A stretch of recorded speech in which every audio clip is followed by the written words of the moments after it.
Sahabat terkasih, bagi Anda semua yang sedang menyimak acara kami, Oase Rohani Katolik, dimanapun Anda berada, baik Anda yang mendengarkan melalui radio maupun daring dari channel Komsos KAJ Radio Lain, salam jumpa, salam penuh sukacita, kita sehat, kita bahagia, karena begitu besarnya kasih setia Allah beserta kita semua. Jumpa bersama saya Laurencia Fani, dan di studio sudah hadir Romo Antonius Suhardiantoro Projo yang akan menemani Anda semua mendengarkan firman Tuhan dan juga akan menyimak apa saja inspirasi yang akan kita dapat dari permenungan yang akan disampaikan oleh Romo Aan. Bagaimana Romo Aan kabar? Kabar baik dan penuh sukacita. Amin Romo. Kita mulai dengan doa pembuka ya Romo ya. Silakan Romo. Marilah saudari-saudaraku yang terkasih, kita mengawali permenungan kita hari ini dengan tanda kemenangan Kristus. Dalam nama Bapa dan Putra dan Roh Kudus. Amin. Amin. Allah Bapa yang Maha Baik, kami mohon rahmat anugerah-Mu pada kesempatan hari ini boleh mendengarkan firman-Mu. Semoga firman-Mu itu sungguh bisa kami lakukan, kami laksanakan dalam kehidupan kami sehari-hari, dan kami mampu untuk menjadi saluran rahmat berkat bagi orang-orang di sekitar kami. Ini semua kami sampaikan dengan perantaraan Kristus, Tuhan dan pengantara kami. Amin. Amin. Dalam nama Bapa dan Putra dan Roh Kudus. Amin. Amin. Kita mulai dengan antifon pembuka Oase Rohani Katolik edisi Pekan Biasa ke-19. Hanya kepada Tuhan Allah kita kami akan beribadah, dan sabdanya akan kami dengarkan. Bacaan dari kitab Yosua bab 24 ayat 14 sampai 29. Menjelang wafatnya, Yosua berkata kepada umat Israel, "Hendaklah kalian takwa dan beribadah kepada Tuhan dengan tulus, ikhlas, dan setia. Jauhkanlah dewa-dewa yang kepada nenek moyangmu beribadah di seberang Sungai Efrat dan di Mesir, dan beribadahlah kepada Tuhan. Tetapi jika kalian menganggap tidak baik untuk beribadah kepada Tuhan, pilihlah pada hari ini kalian mau beribadah kepada siapa? Kepada dewa-dewa yang kepadanya nenek moyangmu beribadah di seberang Sungai Efrat, atau kepada dewa orang Amori yang negerinya kalian diami ini?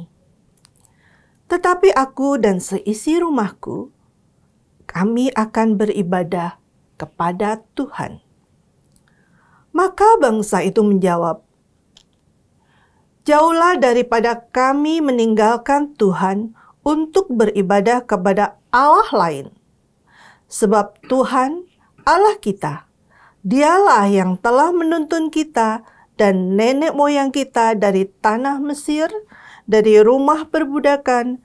Dialah yang telah melakukan tanda-tanda mukjizat yang besar ini di depan mata kita sendiri, dan yang telah melindungi kita sepanjang jalan yang kita tempuh dan di antara semua bangsa yang kita lalui. Tuhanlah yang telah menghalau semua bangsa Tuhan, bangsa dan orang Amori, penduduk negeri ini, dari depan kita. Kami pun akan beribadah kepada Tuhan, sebab Dialah Allah kita." Tetapi Yosua berkata, "Kalian tidaklah sanggup beribadah kepada Tuhan, sebab Dia itu Allah yang kudus, Allah yang cemburu. Dia takkan mengampuni kesalahan dan dosamu. Apabila kalian meninggalkan Tuhan dan beribadah kepada Allah lain, maka Ia akan berbalik daripadamu dan melakukan yang tidak baik bagimu, serta membinasakan kalian, sekalipun dahulu Ia melakukan yang baik bagimu. Tetapi bangsa itu berkata kepada Yosua, "Tidak, hanya kepada Tuhan saja kami akan beribadah." Kemudian berkatalah Yosua, "Kalianlah saksi terhadap kalian sendiri, bahwa kalian telah memilih Tuhan untuk beribadah kepadanya." Jawab mereka, "Ya, kami saksi." Maka sekarang jauhkanlah dewa-dewa asing yang ada di tengah-tengahmu, dan condongkanlah hatimu kepada Tuhan Allah Israel. Lalu bangsa itu menjawab, "Kepada Tuhan Allah kita kami beribadah, dan sabdanya akan kami dengarkan." Pada hari itu juga Yosua mengikat perjanjian dengan bangsa itu dan membuat ketetapan serta peraturan bagi mereka di Sikem. Yosua menuliskan semuanya itu dalam kitab hukum Allah.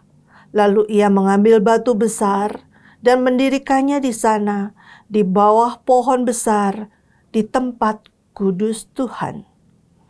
Kepada seluruh bangsa, ia lalu berkata, "Sesungguhnya batu inilah yang akan menjadi saksi terhadap kita, sebab telah didengarnya segala sabda Tuhan yang diucapkannya kepada kita. Sebab batu ini akan menjadi saksi terhadap kalian, supaya kalian jangan menyangkal Allahmu." Lalu Yosua melepas bangsa itu pergi, dan masing-masing pulang ke milik pusakanya. Dan sesudah peristiwa-peristiwa itu, Yosua bin Nun, hamba Tuhan, meninggal dunia. Umurnya 110 tahun. Demikianlah sabda Tuhan. Syukur kepada Allah. Mazmur tanggapan, "Ya Tuhan, Engkaulah milik pusakaku." Ya Tuhan, Engkaulah milik pusakaku. Jagalah aku ya Tuhan Allah, sebab padamu aku berlindung. Aku berkata kepada Tuhan, "Engkaulah Tuhanku." Ya Tuhan, Engkaulah bagian, warisan dan pialaku. Engkau sendirilah yang meneguhkan bagian yang diundikan kepadaku. Ya Tuhan, Engkaulah milik pusakaku. Aku memuji Tuhan yang telah memberi nasihat kepadaku. Pada waktu malam aku diajar oleh hati nuraniku. Aku senantiasa memandang kepada Tuhan, karena Ia berdiri di sebelah kananku. Aku tidak goyah. Ya Tuhan, Engkaulah milik pusakaku. Engkau memberitahukan kepadaku jalan kehidupan. Di hadapanmu ada sukacita berlimpah. Di tangan kananmu ada nikmat yang abadi. Ya Tuhan, Engkaulah milik pusakaku. Haleluya, haleluya, haleluya, haleluya, haleluya, haleluya. Terpujilah Engkau Bapa Tuhan langit dan bumi, sebab misteri kerajaan Kau nyatakan kepada kaum sederhana. Haleluya, haleluya, haleluya. Tuhan bersamamu. dan bersama rohmu. Inilah Injil suci menurut Matius. Dimuliakanlah Tuhan. Sekali peristiwa, orang membawa anak-anak kecil kepada Yesus, supaya ia meletakkan tangannya atas mereka dan mendoakan mereka. Tetapi, murid-murid Yesus memarahi orang-orang itu. Maka Yesus berkata, "Biarkanlah anak-anak itu, janganlah menghalang-halangi mereka datang kepadaku, sebab orang-orang seperti merekalah yang empunya kerajaan surga." Lalu Yesus meletakkan tangannya atas mereka, dan kemudian ia berangkat dari situ. Demikianlah sabda Tuhan. Terpujilah Kristus.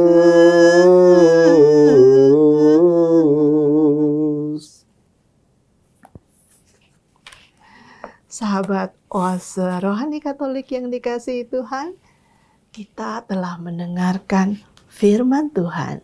Marilah sekarang kita menyimak apa yang kita akan dapat. Inspirasi apa saja yang akan disampaikan oleh Romo Aan melalui permenungan-permenungannya. Silakan Romo. Dari bacaan yang pertama, kitab Yosua, bab 24 ayat 14 sampai 29. Kalau tadi kita menyimak, bacaannya panjang ya.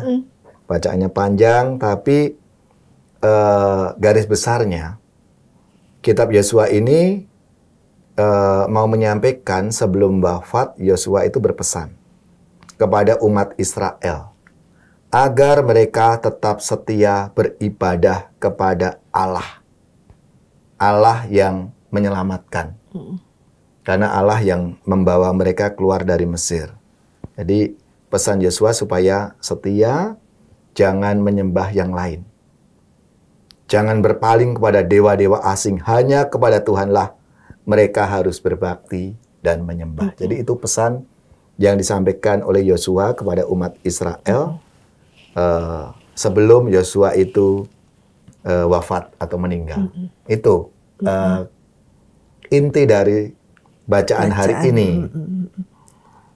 Padahal memang sebelumnya riwayat mereka hobi membuat ini ya, dewa Baal gitu, menyembah segala sesuatu ya. Betul. Ya, jadi perjalanan iman orang Israel ini kan tentunya diwarnai dengan berbagai macam ungkapan-ungkapan mereka. Jadi mereka tidak sepenuhnya atau bahkan belum mengenal Tuhan Allah itu. Maka mereka menyembah dewa-dewa asing, menyembah Allah-Allah yang lain itu. Maka ini tentunya pesan Yosua ini menjadi hal yang sangat penting bagi mereka. Karena yang menyelamatkan bangsa Israel ini Tuhan Allah, bukan yang lainnya. Nah ini yang tentunya kita bisa bayangkan ya, apa yang dialami oleh Yosua semasa hidupnya. Bagaimana ia meyakinkan bangsanya untuk tetap setia, untuk tetap takwa kepada Tuhan. Gitu. Ini nggak mudah.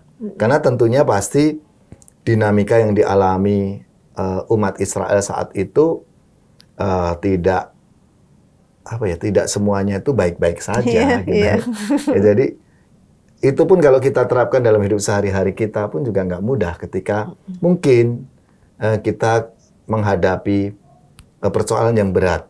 Itu nggak mudah loh. Kita langsung, aku percaya sama Tuhan, Tuhan ini yang ada malah kita, kok Tuhan kok Tuhan meninggalkan saya? Kok Tuhan nggak mencintai saya? Buktinya aku mengalami penderitaan seperti ini. Tuhan di mana? Itu seringkali menjadi pertanyaan-pertanyaan kita. Nah ini gambaran bangsa Israel tentunya ya kurang lebih seperti itu. Maka Yosua sebelum meninggal, sebelum wafat, ada wasiat lah ya. Kalau orang mau meninggal itu kan kalau menyampaikan pesan itu namanya wasiat kepada bangsa Israel supaya agar tetap setia beribadah. Hendaklah kalian takwa dan beribadah kepada Tuhan dengan tulus ikhlas dan setia. Jauhkanlah dewa-dewa yang kepadanya nenek moyangmu beribadah di seberang sungai Efrat dan Mesir, dan beribadahlah kepada Tuhan. Nah, ini di awal ya, menjelang wafatnya, Yesua berpesan itu, ya, membuat semacam wasiat supaya, karena ini pasti para leluhurnya, nenek moyangnya dulu seperti ini gitu, maka memberi pesan supaya jangan ikuti itu. Jauhkan dewa-dewa yang kepadanya nenek moyangmu itu beribadah. Tapi beribadahlah kepada Tuhan dengan setia, dengan taat. Nah, itu pesannya. Iya. Kalau keadaan kita sekarang sebenarnya lebih ini ya, lebih cepat marah sebenarnya ya, Mo ya. Umat kita sekarang kalau dalam menghadapi pencobaan tuh seringkali, kenapa sih Tuhan seperti ini gitu ya, Mo? Itu gimana ya, Romo ya, menyikapinya kalau seandainya saya nih dapat masalah yang berat, untuk bisa selalu ingat ke Tuhan. Itu agak sulit, Mo. Nah, makanya Yosua kan memberikan satu pesannya itu supaya mereka juga diteguhkan, sebab Tuhan Allah kita dialah yang menuntun kita. Dan nenek moyang kita dari tanah Mesir, dari rumah perbudakan. Dialah yang telah melakukan tanda-tanda mujizat besar di depan mata kita sendiri. Dan yang telah melindungi kita sepanjang jalan yang kita tempuh di antara semua bangsa yang kita lalui. Nah, ini mau meneguhkan pengalaman-pengalaman yang tentunya pengalaman yang tidak enak. Kita bisa sampai lepas dari perbudakan. Bangsa Israel bisa mengalami keselamatan, itu siapa? Nah, Yosua mengingatkan itu. Pengalaman-pengalaman tentunya dikasih oleh Tuhan, diselamatkan oleh Tuhan.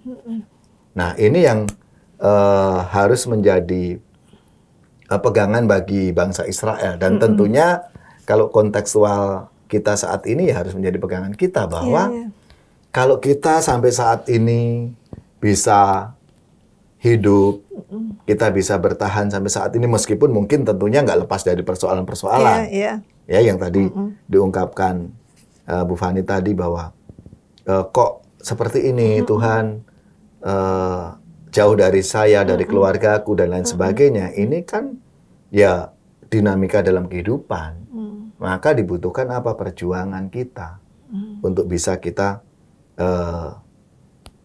mengalami kebahagiaan. Itu kan nggak cukup, oh aku percaya sama Tuhan begitu saja lalu akan mengalami kegembiraan, kebahagiaan, lalu nggak mengalami kekurangan, ya tidak. Semua kan harus diperjuangkan. Nah, itu yang kalau saat ini tentunya tantangannya, Allah-Allah yang lain tuh udah beda sama zaman dulu. Zaman bangsa Israel mungkin dewa-dewa, kemudian apa, patung-patung ya kan, patung-patung emas gitu ya. Sekarang mungkin udah bisa jadi Tuhan kita itu bisa HP kita loh. Kita nggak bisa lepas dari itu. Bisa juga materi, hal-hal yang materi, uang, atau mungkin juga Allah lain kita itu ya prestise, pangkat, seperti itu lalu menjadi tantangan kita yang nggak kelihatan gitu, seolah-olah itu bukan Allah. Tapi ketika kita mendewakan itu, ketika kita nggak bisa lepas dari itu, seolah-olah aku tanpa ini itu nggak bisa hidup. Nah, itu jangan-jangan ini yang harus kita cek ya masing-masing. Jangan-jangan itu Allah kita yang kita sembah gitu, bukan Tuhan Allah yang kita yakini gitu. Yang lalu ketika kita ada masalah merasa, oh Tuhan jahat, Tuhan jauh dari aku, Tuhan nggak mencintai aku. Nah, jangan-jangan seperti itu kalau sekarang. Gitu. Iya. Jadi kita tetap harus eling gitu ya, Romo ya, seperti warisan wasiat dari Yosua ya. Betul. Pokoknya harus mengingat bahwa penyertaan Allah itu terus-menerus gitu loh ya. Seperti itu ya, Romo ya. Iya. Jadi penyertaan Allah tentunya ya harus kita sadari. Kita sadari memang nggak nampak, nggak kelihatan, tapi kan kita bisa merasakan. Misalnya kok aku ada masalah ini sampai saat ini kuat, itu bukan karena kita loh, bukan karena kita sendiri. Pasti ada kekuatan lain yang di mana Allah memberi kekuatan pada kita. Iya, Romo. Gitu. Hanya seringkali kita kan nggak menyadari itu kan. Seolah-olah, nah, karena ketika kita hanya berpikir bahwa ini harus aku berjuang dan lain sebagainya, kita lupa di balik itu semua ada Tuhan yang meneguhkan kita, Tuhan yang memberi kekuatan. Nah, itu. Maka seringkali orang lalu merasa, kok Tuhan jauh ya? Kok Tuhan nggak ada di pihakku ya? Karena kita merasa ini semua karena aku. Iya. Gitu. Mengandalkan diri sendiri Ya, ya, Romo betul. ya. Bahasanya itu, mengandalkan diri sendiri. Terlalu sombong berarti, Romo. Gitu ya. Nah, kalau begini, Romo, sering ya kalau ibu-ibu itu kan sering curhatan sesama ibu, sering curhat ya, Romo ya. Aduh, ini bagaimana ini? Aku begini, anakku begini gitu. Kepengen gitu rasanya. Ayo, coba deh diam, berdoa seperti itu. Tapi kadang-kadang tuh nggak bisa loh, Romo, keluar kalimat-kalimat seperti itu gitu loh. Kok rasanya saya jadi penasehat sih gitu. Tapi padahal kepengennya seperti itu. Itu bagaimana ya, Romo, caranya mengajak gitu, ayo, semua serahkan gitu loh. Ya, karena apa ya, kita itu kan seringkali lalu ada semacam ya tanda ketakutan. Ini menjadi nabi itu kan nggak mudah, ya kan? Menjadi nabi itu kan artinya yang seringkali mengingatkan kalau ada teman kita yang nggak benar gitu. Nah, ini menjadi yang baik itu juga, apalagi orang-orang muda seringkali itu menjadi tantangan besar.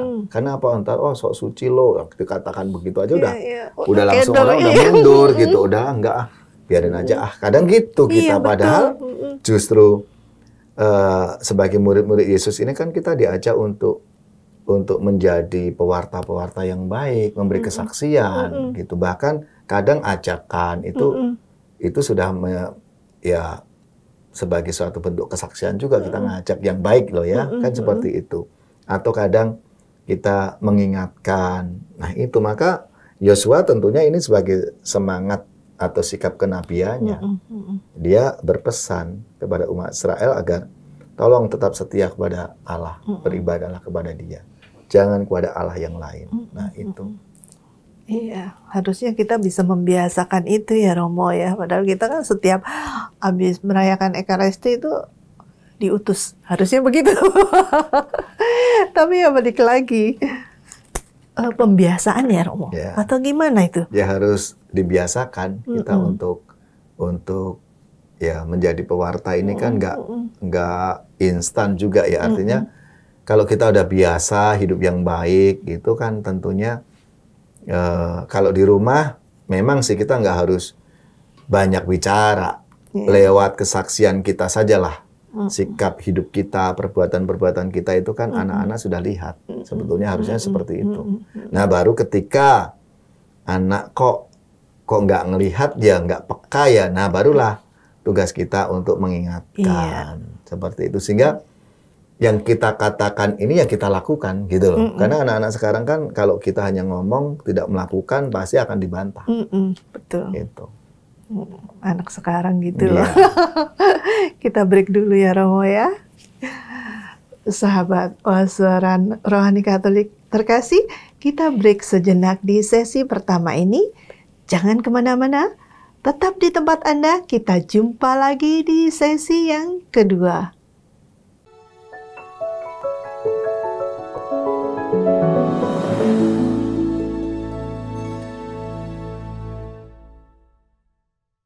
Kita jumpa lagi di sesi kedua Oase Rohani Katolik edisi hari ini. Masih bersama kita Romo Antoro dan saya Laurencia Fani. Kita akan melanjutkan perbincangan rohani pada hari ini. Tapi sebelumnya, bagi Anda yang ingin menyampaikan pendapat atau usulan, bisa mengirimkan tulisan Anda ke email orkkaj2021 @gmail.com atau nomor telepon WhatsApp 0881 0251 33438. Nah, Romo, kita lanjut ya, Romo, di sesi yang kedua. Tadi di sesi yang pertama Romo sudah banyak memberikan permenungan tentang kitab Yosua ya, bahwa kita harus selalu eling ya, Romo ya, dengan semua apa yang sudah disampaikan oleh Nabi Yosua itu, yaitu penyertaan Tuhan terhadap kita sehingga kita tetap setia. Nah, di sesi kedua ini apa yang ingin Romo sampaikan menurut Injil Matius? Dari Injil Matius bab 19 ayat 13 sampai 15 ini bacaan sangat singkat. Yesus dihadapkan pada anak-anak yang dibawa oleh tentunya orang tuanya ya. Lalu supaya Yesus meletakkan tangan atas mereka lalu mendoakan. Tapi dihalang-halangi oleh para murid. Nah, ini jadi ingat lagu Bina Iman. Biar anak-anak datang kepadaku, itu sabda Yesus, Dia memanggilku, dan seterusnya ya. Jadi tentunya sabda Yesus ini sangat relevan dan konkret untuk kita semua. Maka mungkin bisa menjadi pertanyaan kita, kenapa ya kok para murid ini melarang anak-anak datang pada Yesus? Gitu kan? Kenapa? Padahal kan harusnya kan justru kita ke gereja aja selalu minta diberkatin kok anak-anaknya kan gitu ya. Bina Iman juga selalu diberkati kan gitu. Nah, ini tentu kita bisa lihat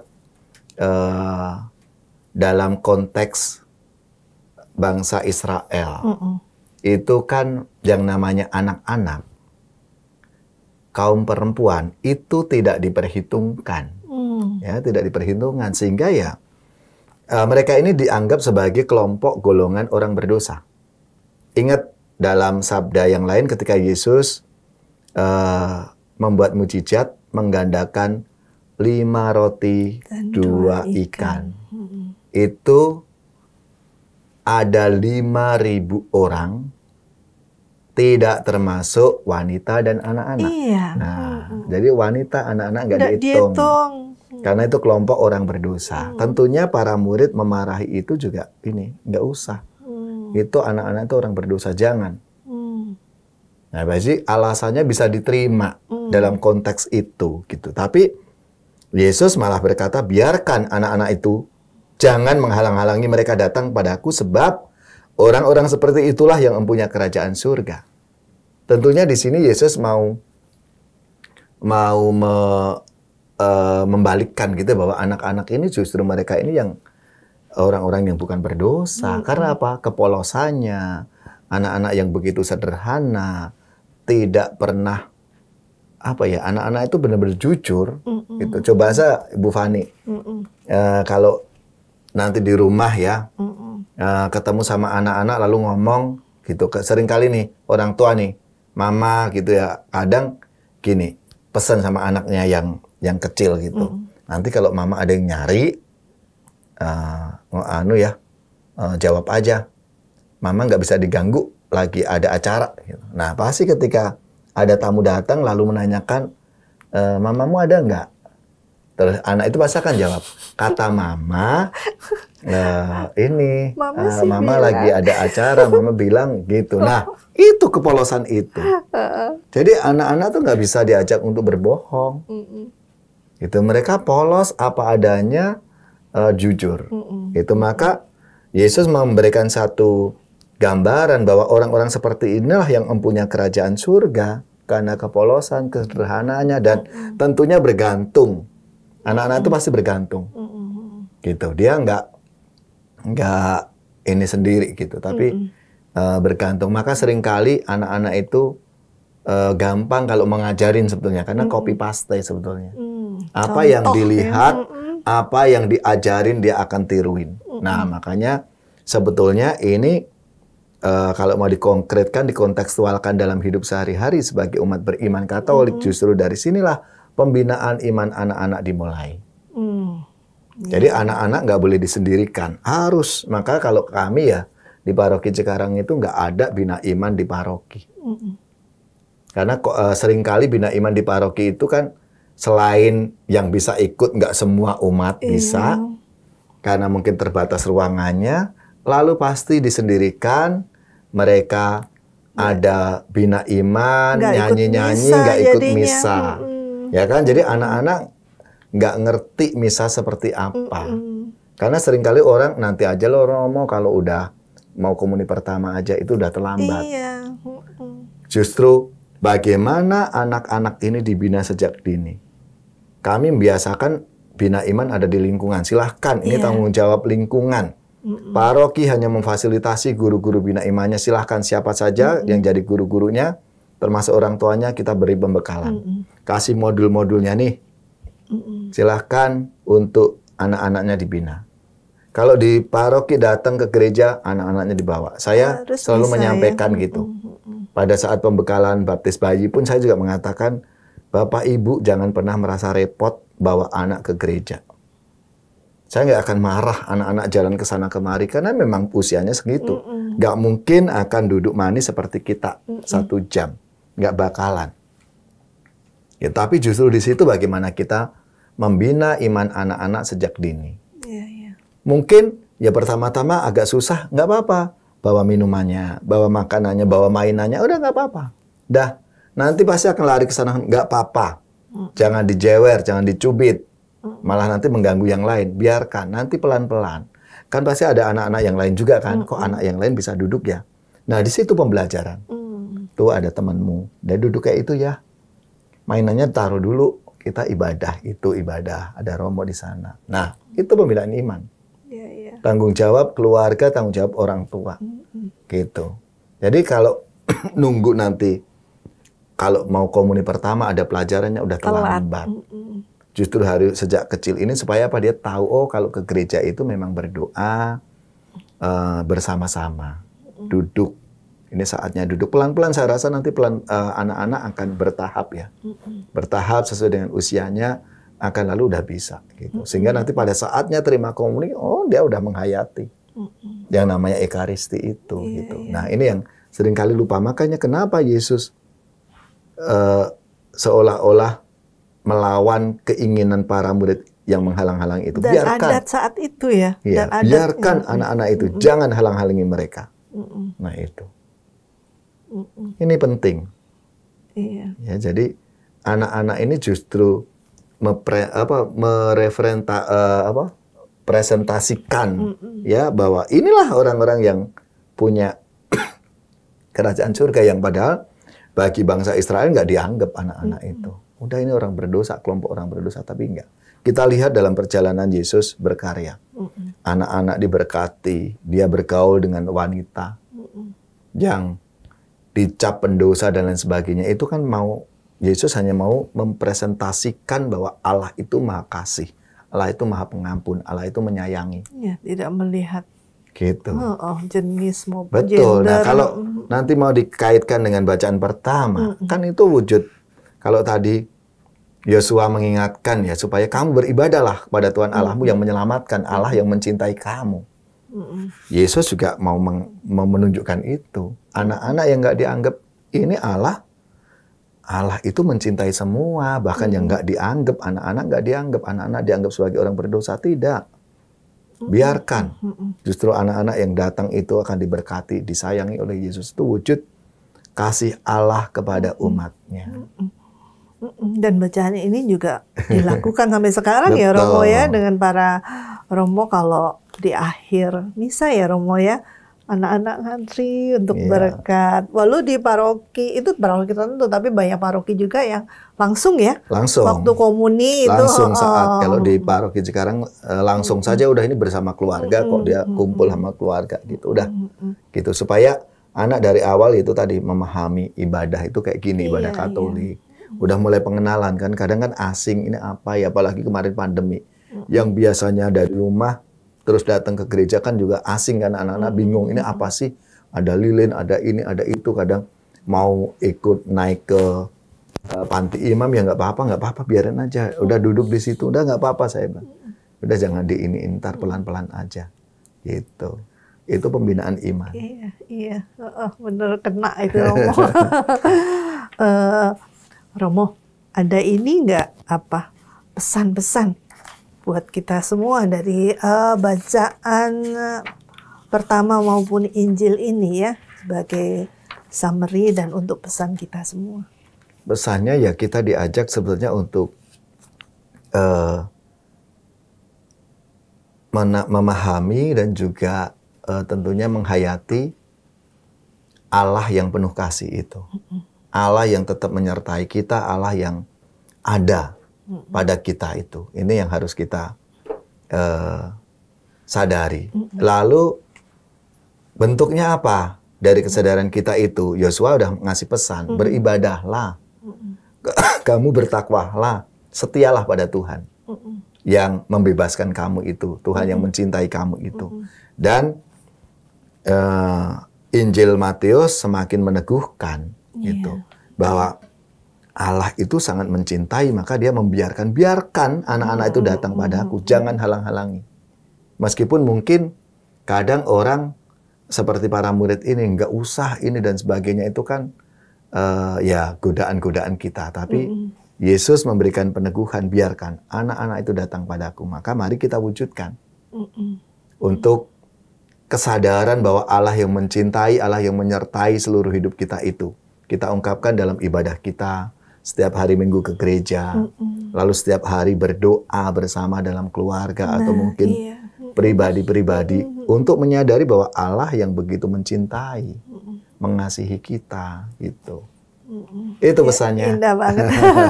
Terima kasih loh Romo, sangat menginspirasi kita semua. Berasa terberkati ya. Jadi jangan pernah bosan ya untuk saling mengingatkan agar kita selalu setia dan beribadah kepada Allah Tuhan kita. Begitu ya Romo. Nah Romo, ini kita sudah di penghujung acara. Kita tutup ya Romo ya dengan doa penutup. Silakan Romo. Dan itu minta berkat ya Romo. Baik, mari saudara-saudariku yang terkasih, kita mengakhiri perjumpaan kita dalam Oase Rohani Katolik dengan doa penutup dan nanti mohon berkat Tuhan. Dalam nama Bapa dan Putra dan Roh Kudus. Amin. Allah Bapa yang penuh kasih, kami bersyukur atas rahmat anugerah-Mu. Engkau telah mengingatkan kami akan betapa besarnya kasih Engkau kepada kami dalam setiap peristiwa hidup kami.